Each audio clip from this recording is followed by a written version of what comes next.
Bienvenue dans Planète Locale ce soir pour un quotidien plus vert, plus durable, et on va s'intéresser aux vedettes de Paris qui passent au vert. Vincent Delteil, merci d'être avec nous.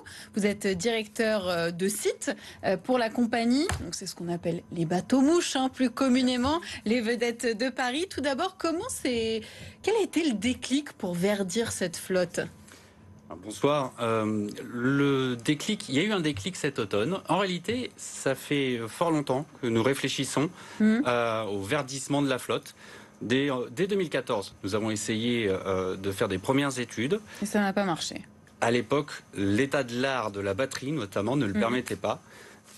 Depuis 3 ans, avec une douzaine de compagnies, à la fois concurrentes, mais intéressées par les mêmes problématiques, nous réfléchissons ensemble.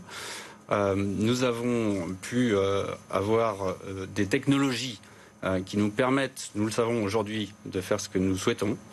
Et puis, c'est cet automne, par la Convention des entreprises pour le climat, auquel Vedettes de Paris participe, qu'un vrai électrochoc s'est fait chez nous et que nous avons décidé que c'était le moment d'y aller. Quels ont été les mots qui ont provoqué l'électrochoc ? Parce que finalement, on sait quand même depuis longtemps que c'est mieux de passer à l'électrique, non ?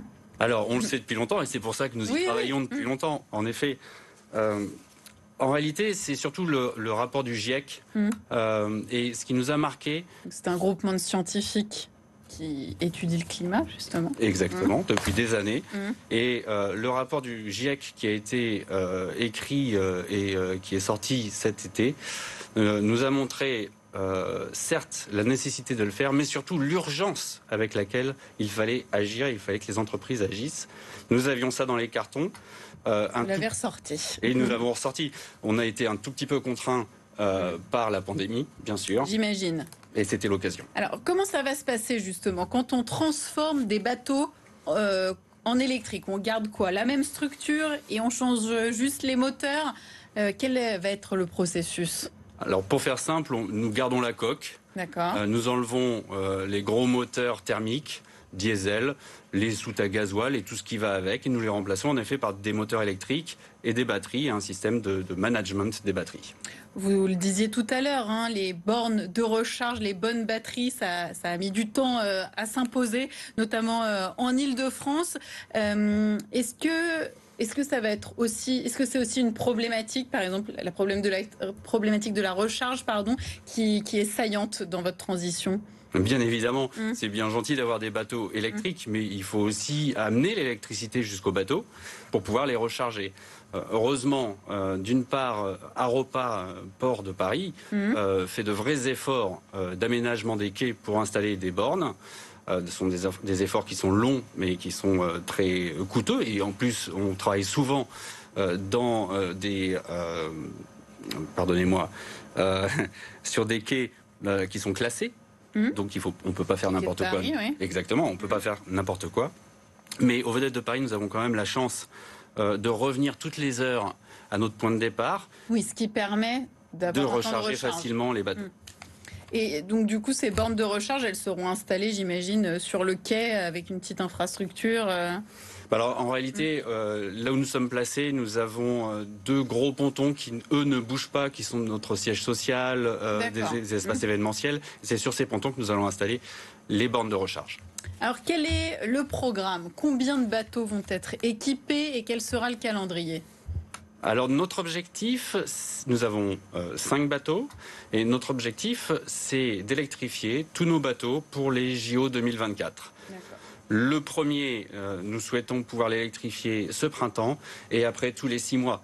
Le fait de choisir une technologie impose un certain type de borne de recharge et on est obligé d'utiliser la même chose pour tous les bateaux. Donc il suffira de décliner notre solution technique. Pour les clients des Vedettes de Paris, beaucoup de touristes, même si en ce moment ils sont moins nombreux, qu'est-ce que ça va changer? Peut-être au niveau du bruit, non? Ça va être plus calme? Bien évidemment, ça va être incomparablement plus calme. Ça va peut-être pas être silencieux parce qu'il reste quelques vibrations sur les bateaux, ne serait-ce que les hélices, mais il va y avoir ce bénéfice au niveau du son. Également, au niveau des odeurs, nous n'aurons plus de gaz d'échappement. Ça, c'est pas mal. Et ça, c'est très bien. C'est ça qui donne le mal de mer aussi. Les odeurs de fioul, c'est pas très agréable. Donc plutôt plus agréable pour vos futurs passagers. Très agréable pour les futurs passagers, nous l'espérons. Combien coûte cette transition ?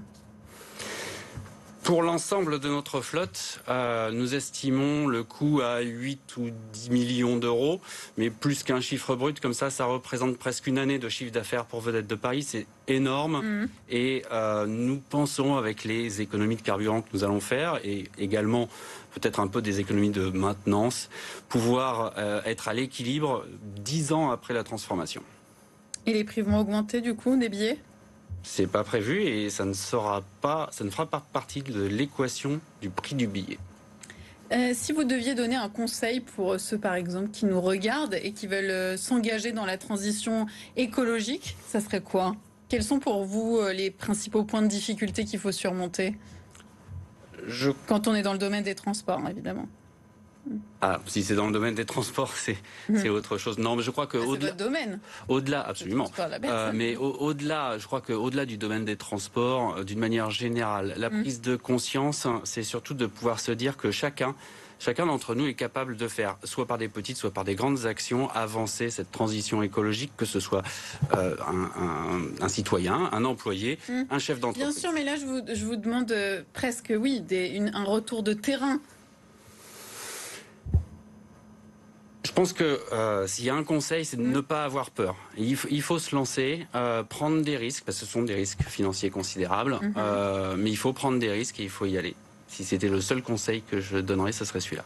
Merci beaucoup d'avoir été avec nous ce soir pour nous expliquer donc la transition écologique des Vedettes de Paris. On sera très content en tout cas de les voir silencieux et sans odeur sur la scène. Ça va faire du bien à tout le monde. Merci beaucoup à vous. Merci à vous. Allez, tout de suite, évidemment, on sera là.